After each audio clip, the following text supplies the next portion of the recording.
Thank you for joining me today. I am going to be checking out some of the top relationship stories that are on Reddit.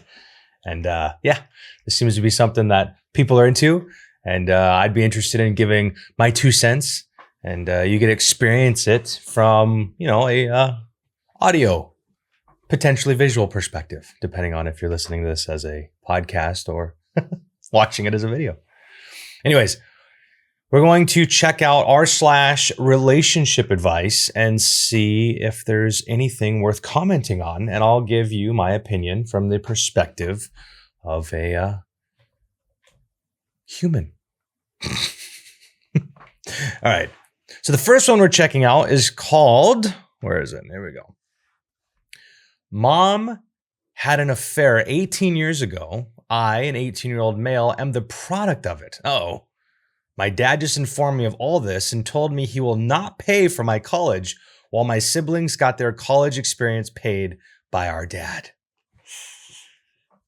Yikes. Oh my goodness. Okay. All right. Well, here we go. There's a bunch of updates, so we'll get into those later. All right, here we go. Pretty much the title. I have no idea how to process all this, and I am completely unprepared for what lies ahead. Both my older brother and sister went to the same college. My brother graduated 2 years ago. My sister is set to graduate in 2 years. Both had their college paid by our dad. Dad paid all their college expenses, including rent, food, their cars, pocket money, you name it. My brother has a job now, his own place, lives together with his fiancée, and has his life together. My sister already has a good paying job, and my dad still pays for almost everything for her. I got accepted to the same college, which was always the plan, and was looking forward to talk with my parents about the next steps, and ask them to help me the same they did for my siblings. I always assumed they had money put aside for my college the way they had for my siblings. Probably not. Instead, I was met with a story about my mom's cheating. How I am the result of her cheating, and how my dad is not willing to support me anymore moving forward. Dad told me that mom had 18 years to let me know and prepare me for the future, but obviously she never did. He said it was never his place to say anything since I am not his son and didn't want to interfere with mom's parenting. Apparently, my grandparents know I am not my dad's biological son, but they haven't bothered to tell me either. Oh my goodness, this is terrible.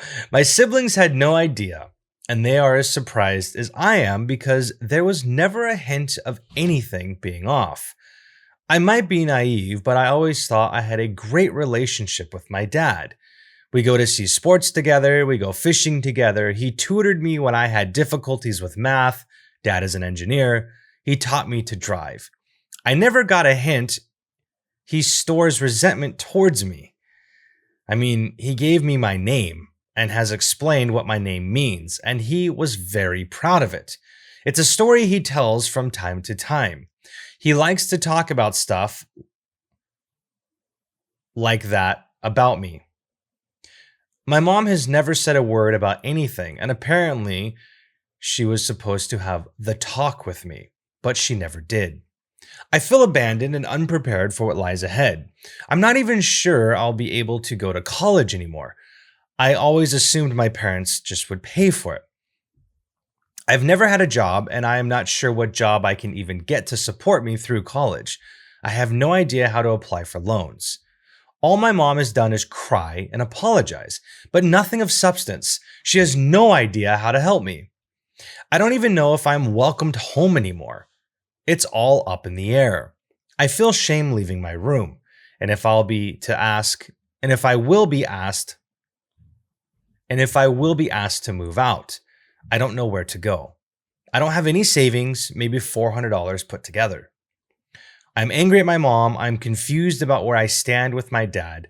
There's a man out there who is my father that never wanted to have anything to do with me. I feel rejected and I have no idea what to do to fix the situation. Anyone have any idea what to do here? Do I apologize to my dad? What do I say to him? I don't know. I've been stuck in my room these past few days reading and browsing Reddit. I have no idea what to do. Oh my goodness. Holy crap. Let's see. What do you do? And there's an update, so we'll read that in a second. But let's see. Oh, what do you do in this situation? Holy crap. There's a lot to unpack here. Obviously, I mean, the kid can't be in the wrong. He didn't know. The mom didn't say anything. The dad should have said something. So obviously both parents, I would say, screwed up in this situation. The kid should have known from an early age, maybe about maybe not the cheating thing. You don't have to get into all that at a young age, but you can maybe let the kid know. I think that's one of the most messed up things, like adopted children or just kids not knowing that their parents aren't their biological parents. I mean, yeah, I don't know. I feel like that's the kind of thing you need to let the person know. So that growing up, they understand. And it's not a surprise because that's probably a huge, devastating shock to find out later in life. Yeah, so that probably wasn't cool. The dad kind of like getting back at the mom by hurting the kid is clearly not okay, right? Like that's not okay. You can't do that. And then the mom not telling the son for whatever reason, that doesn't make sense. And why would the dad support the kid, raise him, do all these things if he wasn't going to support him later in life as a get back at your mom kind of thing? That's not right either. Using the kid as a weapon.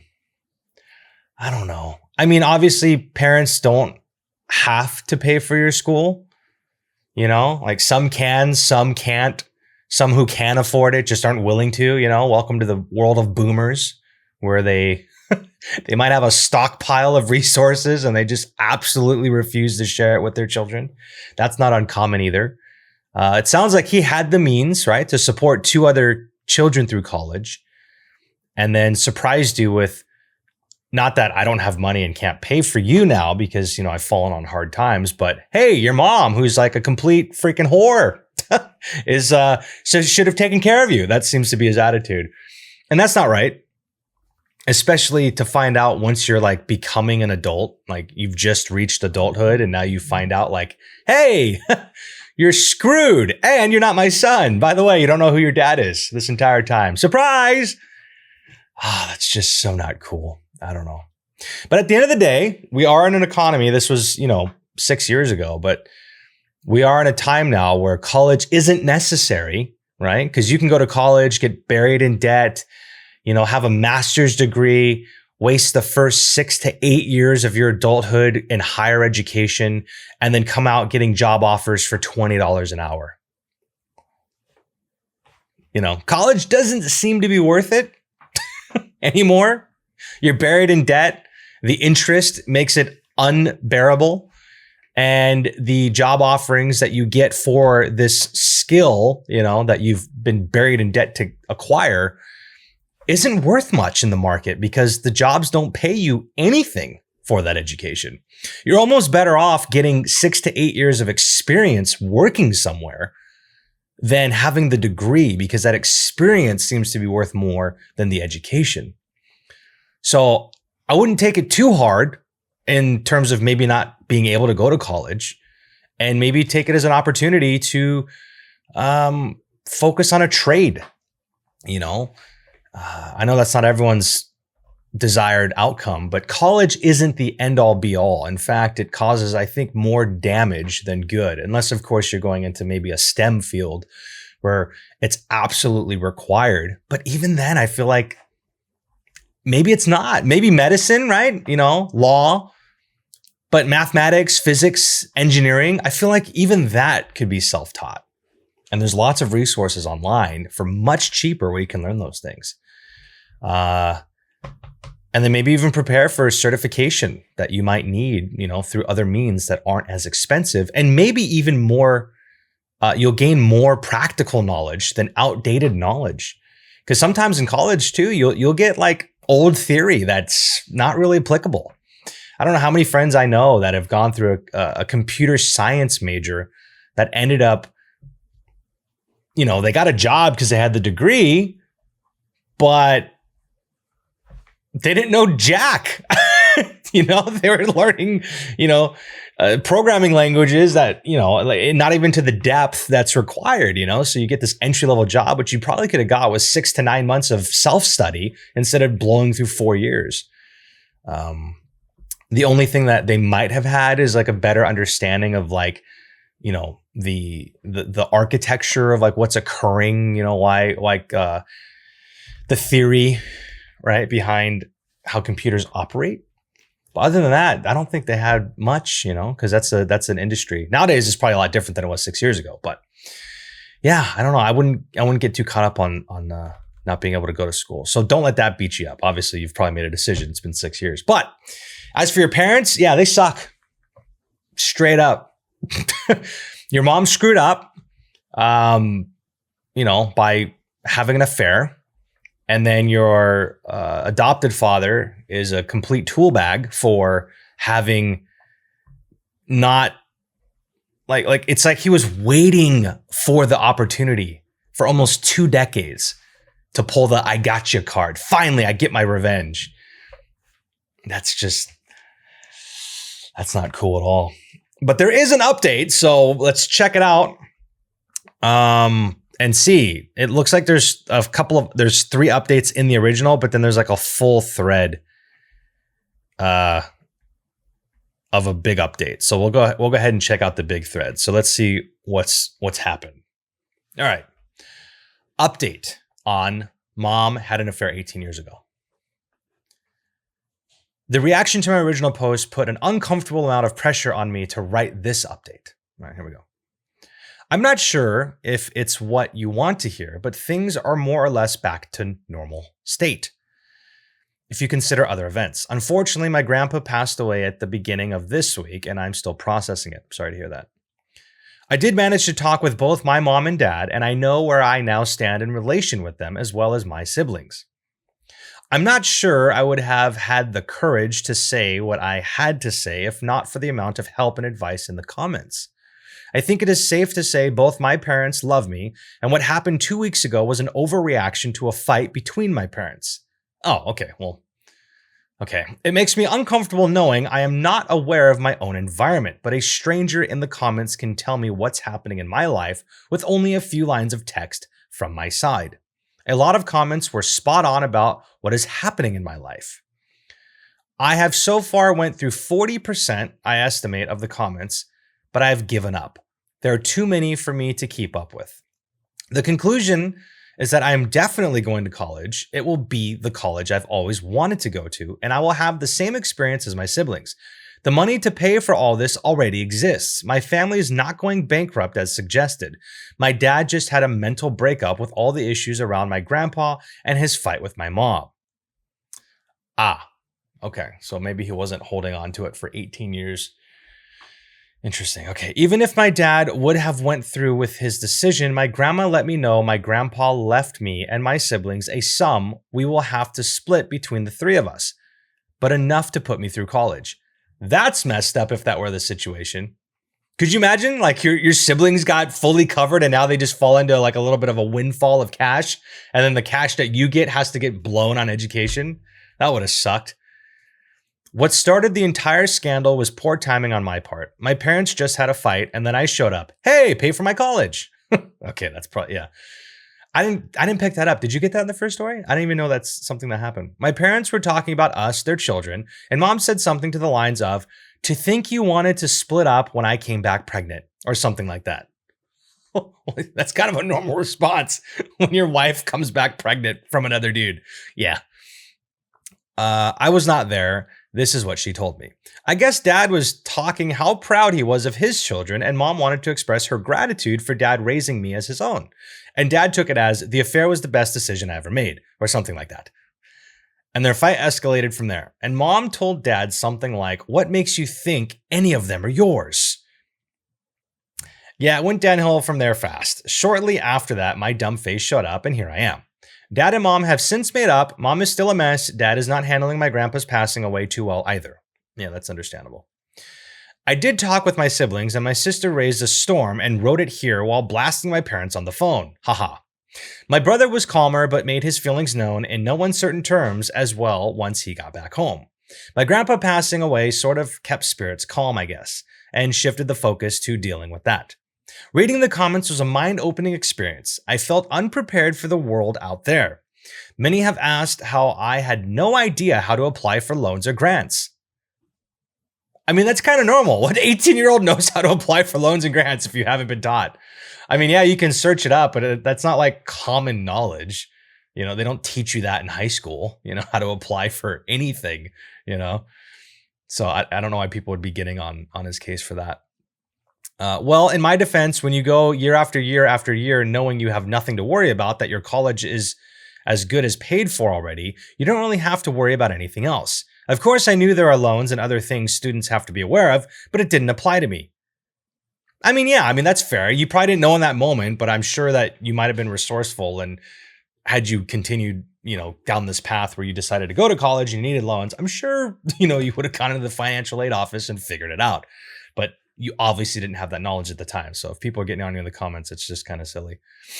I went from "I'm going to college, can't wait" to "You're not my son and I will not pay for your college in less than 24 hours. Yeah, exactly. Others have been prepared for this. At the very least, they knew they had to get a loan or get a job, look for a place to live, and so on. For me, it was a sudden change in reality. Yeah, that makes sense. Most people, I would venture to say, are not in a position to expect to have their college paid for by their parents.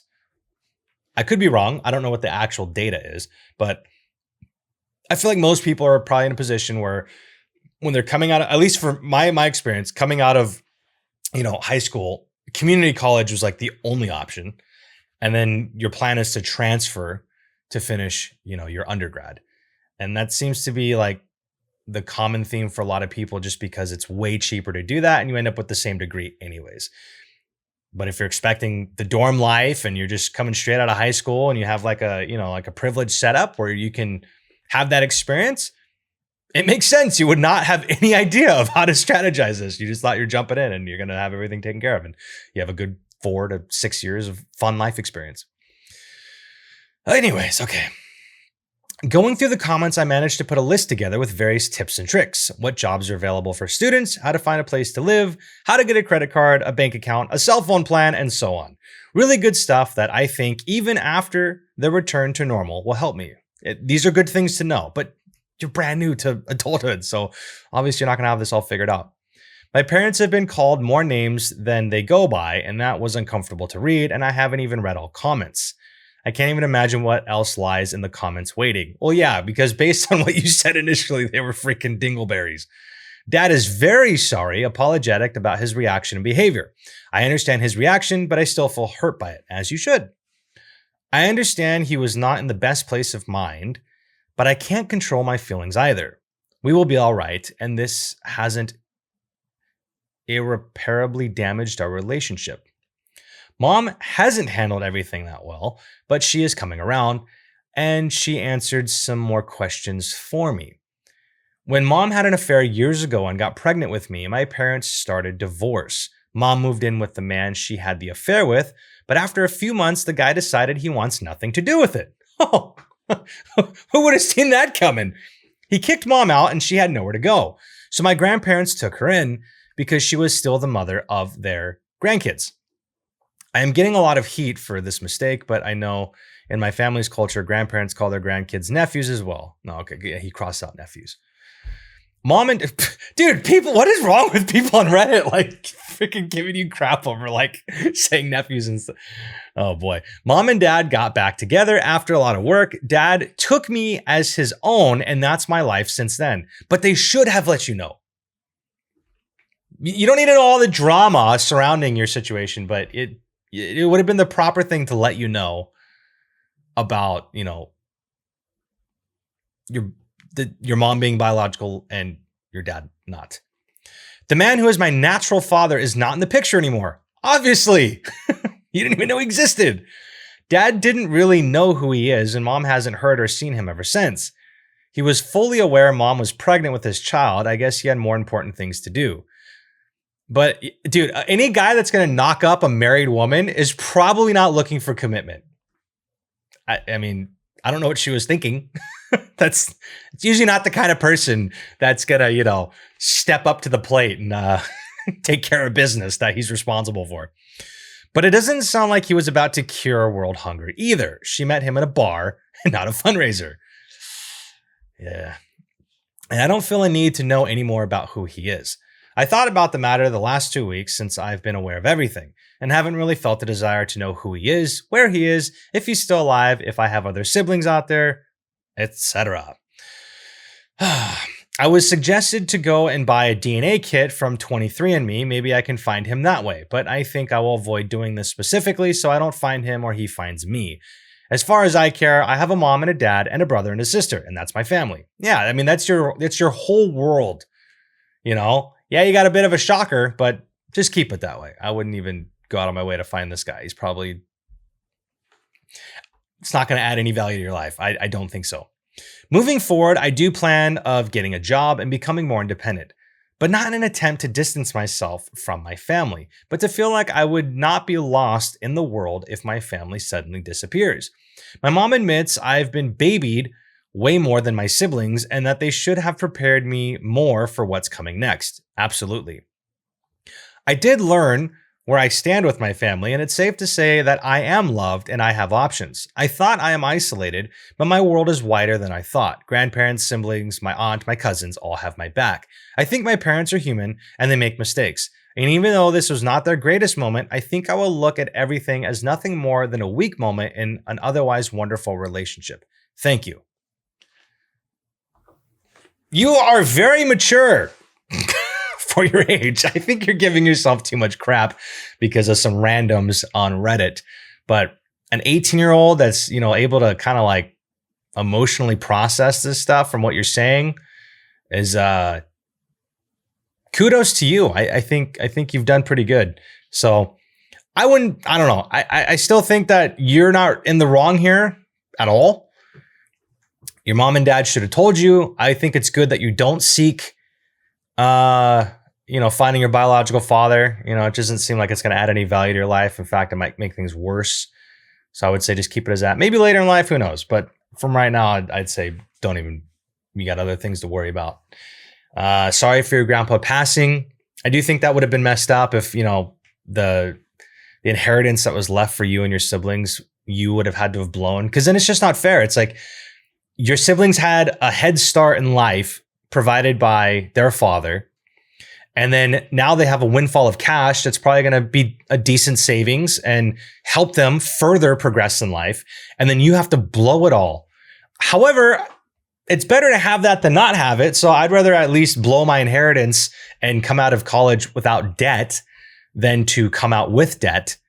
So there is a plus side to that, but I do think it's ultimately messed up. But you clarified that your dad overreacted. We'll just call him your dad. And yeah. So I guess you'll be fine. So I'm glad that worked out for you. And I'm sorry that you had to deal with that. And it's true, your parents are human. That could have been handled differently or better, and it wasn't, but it is what it is. And I think you're actually processing this pretty well, and you're looking at the bright side, which is, I wouldn't blame you if you were, a little bit more broken up, emotionally, even long term, after having gone through this surprising news. But, maybe them apologizing and paying for college now helps lighten the blow of finding out what you found out. So, good luck to you. It'd be interesting to see where you are now, 6 years later in life. I wonder if I can click on your profile and let's see your posts. Yeah, that's it. You had 2 posts from 6 years ago and disappeared. So hopefully you're doing good. Hopefully you've graduated by now and you have no student loans and you're, kicking ass in life. That'd be pretty cool. Anyways. All right. So that was the first story. I got another one for you guys. This one is a relationship advice from 5 years ago. So who knows what's going on. But this also has an update attached to it. And so we'll dive into this. And then, we'll talk about it. All right. Here we go. You ready? This one's called a 36-year-old male, wife, who's a 34-year-old female, keeps trying my boots after I've told her to keep her hands off of them. I tried to teach her a lesson and really hurt her feelings. Uh-oh. That can't be good. Yes, I know the title is bizarre, and I can't believe I'm actually writing this. My wife is a neat freak, always has been. She throws notes on my desk out, assuming they're garbage. My belongings get rearranged to the point where it takes me hours to find them. It's something I've come to accept.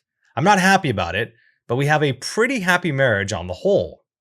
I'm a volunteer EMT, and I keep my boots unlaced up against the wall next to my clothes hamper so that I can throw them on along with my uniform if a call comes in during the middle of the night. Well, my wife has taken to tying the bootlaces when she sees them untied. I am like, my brain is not connecting these words right now. Not only does she tie them, but she tightens them and double knots them to the point where I need to undo the knot, open up the boots, and let a little slack out to fit my feet into them. I ignored it for the first 2 months, but the third time she did it, I made it a point to bring up to her the next day. Oh my gosh, I'd be losing it. I very calmly said, "Hun, I appreciate that you want everything neat, but please do not touch my boots in the future. Time is of the essence when I'm going on a call, and at 2 a.m, I don't have time to unlace them and open them up. It's not just a minor inconvenience, it's people's lives. So I would appreciate it if you left them alone." She rolled her eyes, said I was being dramatic, and that she wouldn't help me out by keeping my things neat in the future. Oh, this is a problem. Well, she never stopped. No matter how many times I asked her, told her, begged her, she just laughs and says, "Well, you know how I am." The other night, a page went out for a CPR in progress. I went to throw my boots on, and they were, once again, tightened beyond recognition. So I'm sitting there on the edge of the bed, cursing, trying to get my boots open, and fumbling due to the stress of the situation. My wife opened her eyes groggily, looked at me, and asked, "Don't you need to go on that call?" I know I was in the wrong here, and I regret it. I slammed the boot into the ground and yelled, "Yes, I do. I would have been out the door 5 minutes ago, except some stupid mother effer effed with my freaking boots again." I get frustration, but words matter. Okay. My wife got up without another word, walked into the bathroom, and slammed the door. I got my boots open and went on the call. By the time we arrived, the police had gotten her back, so I didn't have to do CPR. But I was sweating and shaking, thinking my delay could have cost a life. I got home and my wife wasn't talking to me. She ignored me the entire day until we finally sat down and talked. She said I had scared her with how angry I got, that she thought I was going to hit her, and she didn't know I was capable of getting so angry. Note, I have never raised a hand to her, nor have I ever yelled at her before. I am absolutely not a violent person in any way, shape, or form. Okay, it's your wife, so I'm going to try and be respectful. I apologized for yelling at her and acknowledged that I hadn't meant to snap at her.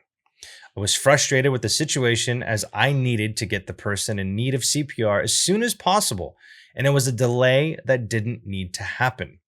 I once again pleaded with her not to touch my boots because lives were literally on the line. She told me that if I was going to overreact and make her afraid, then she would have never touched my boots again because she didn't want to live like that. Oh, that's manipulation, man.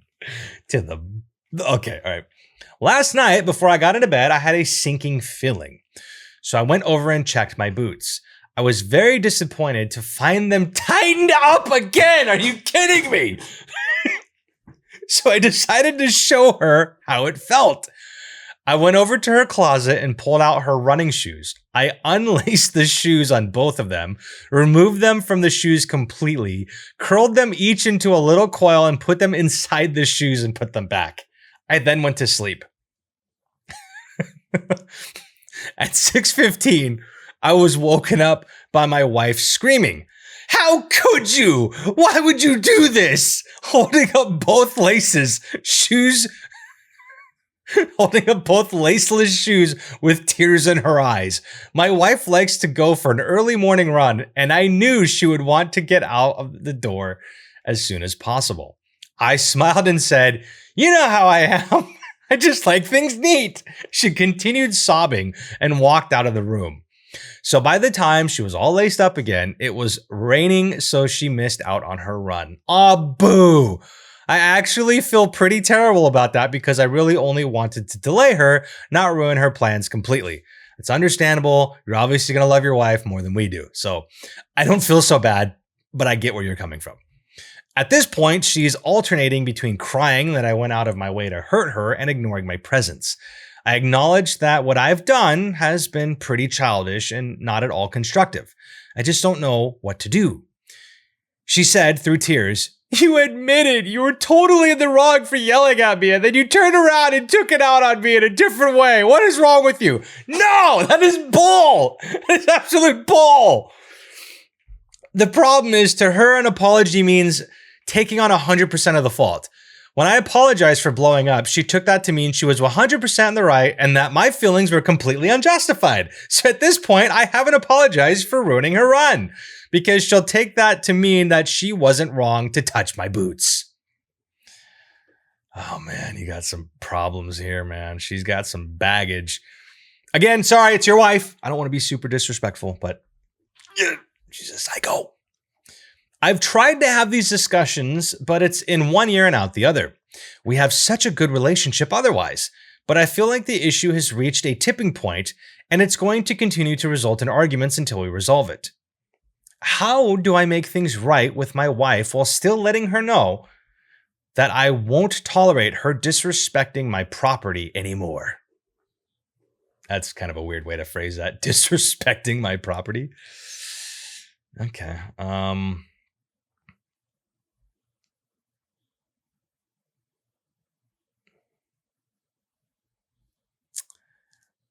All right, there's a big edit here. A couple things of a points. Okay, edit. Wow, this blew up. I went through comments for 6 hours last night and I still have 1.8 thousand to get through. Holy crap. I promise you I'm reading every one of them and I appreciate the advice. A couple things to address, points that keep getting brought up. Okay, so this is going to be like a plethora of things that are a commonality in the comment section. My wife has never been diagnosed as having OCD. As an EMT, I am very careful about labeling someone as having a disorder as I don't have the proper qualifications to make the diagnosis. Very good. That's responsible of you. I do agree that it's time for her to see somebody, get a proper diagnosis, and address these issues. Yes, absolutely. My boots lace up in the front and zip on the side. They're not a full unzip, but rather a unzip to open them up a bit. The way my wife is tying them makes them impossible to get on even with the zipper down. They're weatherproof and great for standing on rough terrain or the highway after accidents. They're only about a year old and were actually a gift from my wife. I have considered Velcro before, but I am a bit hesitant to do that as I don't know that they wouldn't catch on things or wear out quicker. I've tucked the laces in, but she still tied them up. Yeah, no, you're not in the wrong here for what kind of boot you have. This is a bit of compulsive behavior on my part. I don't leave my boots in the garage because my mother was a smoker growing up, and that's where she would smoke. So I would end up with ashes in my shoes and having them reek of tobacco after. So I developed a habit of wearing them into the home. Also, if I leave them there, they're likely to get moved someplace safe where it will take me even longer to find them. Putting the boots in the closet, she found them and tied them. Putting them under the bed or out of sight, they were found, tied, and moved to the closet. Okay, so there's just no winning here. Another thing to consider is sometimes you leave them outside, you get bugs in them. You know, spiders, scorpions, whatever. You don't want, that's just another thing you have to worry about. So having them inside is probably the best option. I honestly believe that a footlocker of any other kind of box would get moved to where I would have to wake her up to find it. If it's locked and the keys, yeah, no, you shouldn't have to go through all this. All right. I am likely going to start putting my boots in the car, though I have had to laugh at the people suggesting decoy boots as much as it seems like it. I'm not living in a spy versus spy cartoon. Leaving them in the car sucks though, because then you got to probably put on sandals and walk out and then put them on out there. It's just, you shouldn't have to go through this. You should just like not touch them. It's not that hard. I'm a volunteer EMT. We respond from home. We don't have sleeping quarters, and I work the overnight shift, so I sleep during my shift, get out of bed when a call comes in, drive to the building, and take the ambulance to the scene. How do you even have time? Like, how do people have that kind of time in an emergency for you to wake up, drive to a building, get a new vehicle, and run? It just doesn't seem very reliable in emergency situations. To those who have told me that I don't have the right to use the word life-saving on my dress uniform, I have pins for 3 defibrillator saves and 4 for CPR saves. I've crawled into a car wreck to open someone's airway and bag them until we could get them out. While transporting a patient, I recognized signs of internal injury and ordered we divert to a trauma center where he was put directly into emergency surgery that saved his life. Did I do these things entirely by myself? No, of course not. I would never claim that I was the sole reason someone lived. However, I am at the very basest level as vital link in the chain of survival. So while I can't claim complete credit for any of the things I've done, I would certainly put a lot of blame on myself if someone didn't live because of something I failed to do.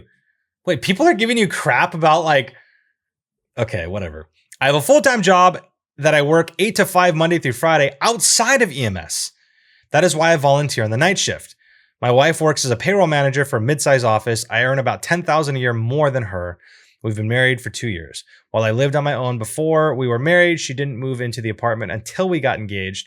So I think to her that was my place, not ours, and she didn't really touch my things. Okay. Thank you for all the awards and posts. All right. Whew, there's a lot to unpack there. All right. Oh, all right. Be respectful. It's still your wife, even if I think she's a psychopath. Okay. It's really stupid. It's really dumb. That's really stupid. Like that's really, really stupid. She should be able to have the self-control as an adult to not touch your boots. It's really not that crazy. Now, unless there is a diagnosis that needs to take place or whatever, but like in just about every circumstance, it's really not that hard. And then for her to freak out that you got upset. Yeah, I think you overreacted with the words you used, but it's understandable. I thought you were going to pull some prank and be like, hey, the patient died and it's your fault, and make her really just feel it. I think that's a bit messed up too, but that would have been a funny story. No, it's really not that crazy. You have boots. She's a clean freak. Okay, whatever. That's kind of nice, honestly. Your place is always nice. But her obsessive need to tie your boots when you've been nice about letting her know that you don't want this to happen. And she doesn't care. She doesn't care. And that to me is like, that's disrespectful. And then in order for this to work out, you have to admit that you're wrong. She's right because she can't be a mature adult and accept responsibility for her actions. She's just a baby. And you shouldn't play those games. Like, seriously, just don't play those games. But you married her already, right? You've already committed. So if the relationship's good outside of this, then, that's fine. This is just one little thing you got to deal with. Hopefully, but it doesn't seem like, if it's in her personality to just like play these games, tie your shoes, not listen to you. It's not like an unreasonable thing you're asking. You're like, hey, I put my shoes in the closet. Please don't tie them. Like, makes my life harder. And she doesn't care. She doesn't care that it makes your life harder. It doesn't care that it stresses you out. She doesn't care about you. She cares about her. So that's a very selfish way of acting in a marriage. She's in the wrong, 100%, based on the information you've given us. And then to like play these manipulative games where she has to cry because like She can't just accept the fact that she's in the wrong. And like, you have to admit that like, oh no, I'm totally in the wrong for getting mad. Even though like you completely disrespected me and didn't listen to anything I said when it was a totally reasonable request. Sorry. And like, you have to like cave to keep the peace. That's just like, that's not healthy.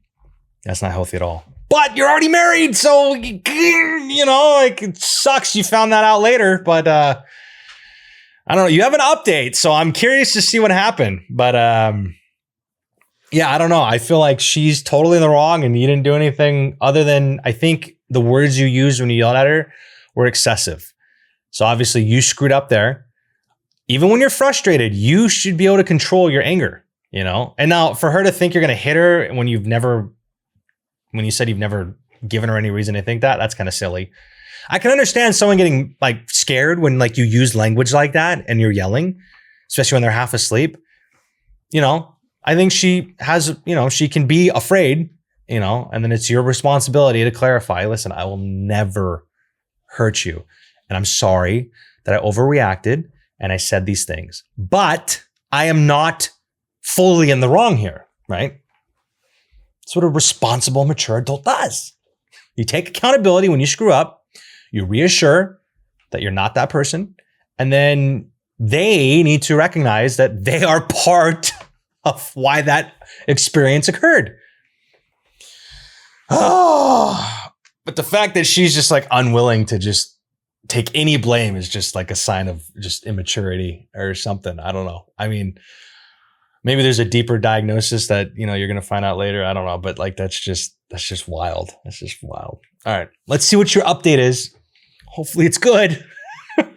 We'll see. I don't think people change overnight though. So we'll see. All right, here we go. Here's your update story. I've gotten a few requests for update, but didn't want to post until I felt like I really had anything to say. A lot has happened in the past 2 weeks, so I'm going to try to go over it as best I can. All right, here we go. We appreciate it. My wife and I started talking again. Oh, wow. Within 2 weeks? Like, come on. Like, you think that's normal? To like not talk for 2 weeks over this? We had a very serious conversation and I did apologize for what I did to her running shoes. And then I told her I had to speak some truth and I wanted her to promise me that she wasn't going to roll her eyes, interrupt me, scoff, or get sarcastic with me, which she did. Oh man, I don't know if you guys are religious or not, but there's, you know, a quarrelsome wife. You don't want that. You don't want that. Obviously, as a dude, you don't want to be a dictator either, right? So there's a whole perspective too from the female side of about a good husband. But right now, we're not focusing on that. We're focusing on her being a freaking quarrelsome psychopath. I know it's your wife and you love her, so I'm sorry that I might sound harsh and I'm disrespecting her, but this is just my initial reaction to the information I'm getting because this is crazy.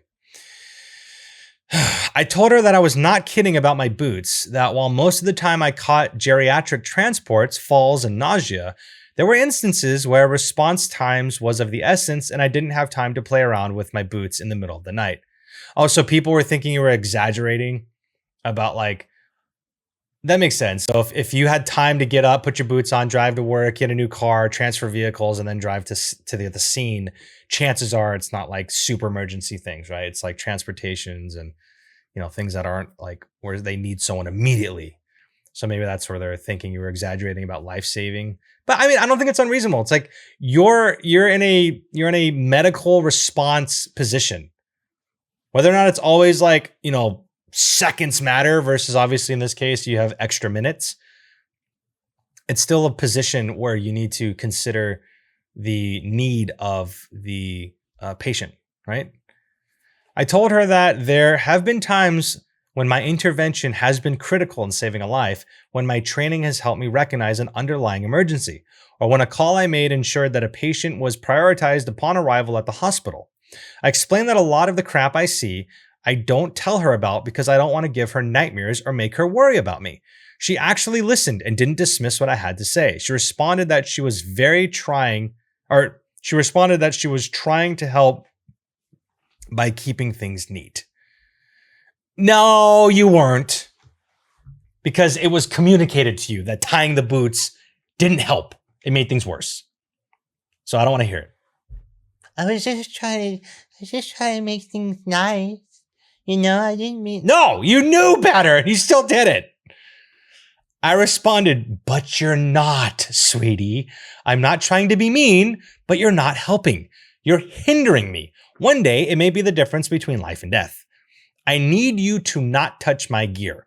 It's where I know where it is. It's where I can easily find it in a short amount of time. And if you move it, you are impeding an emergency response. I don't care if it looks neat. It serves a function. It doesn't look pretty. If you want to help me, please leave my gear where I put it. A few nights later, I had my friend Officer Rich come over. Officer Rich was one of the 2 cops that did CPR on the victim that night. The 3 of us sat on our deck and had a few social distancing beers. He talked about getting there, doing CPR, giving Narcan, waiting for the ambulance, and getting her back shortly before we got there. He then pulled out a few photos of car accidents that I had worked.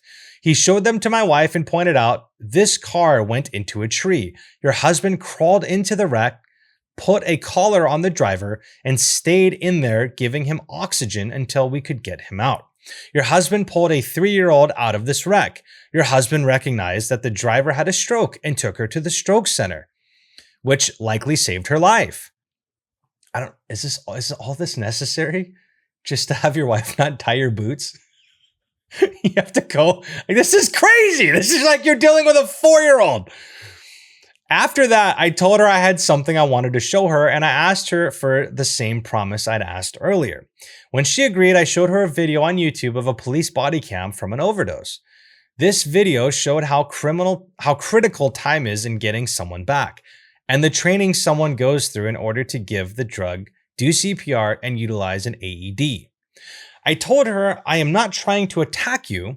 I don't want to have a fight, but I want you to understand what I go through. That I hope every call I go on is transporting a boo-boo, because otherwise it means that if I don't do everything right, someone could die. If I don't get out that door as quickly as possible, someone could suffer brain damage while they're waiting for me to give them oxygen. If I'm upset and shaking because I had to waste time opening my boots, I might miss something critical and someone might not make it.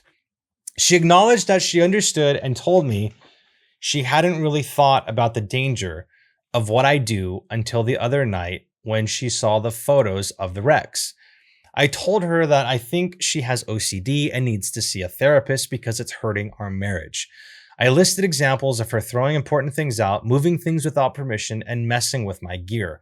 I offered to go together, and she said I'd be willing to work on things together. After I pointed out the pattern, she agreed that it was time to speak to someone. She wants to think about whether she wants to go together or by herself. But she has promised me that she's going to try to change her patterns.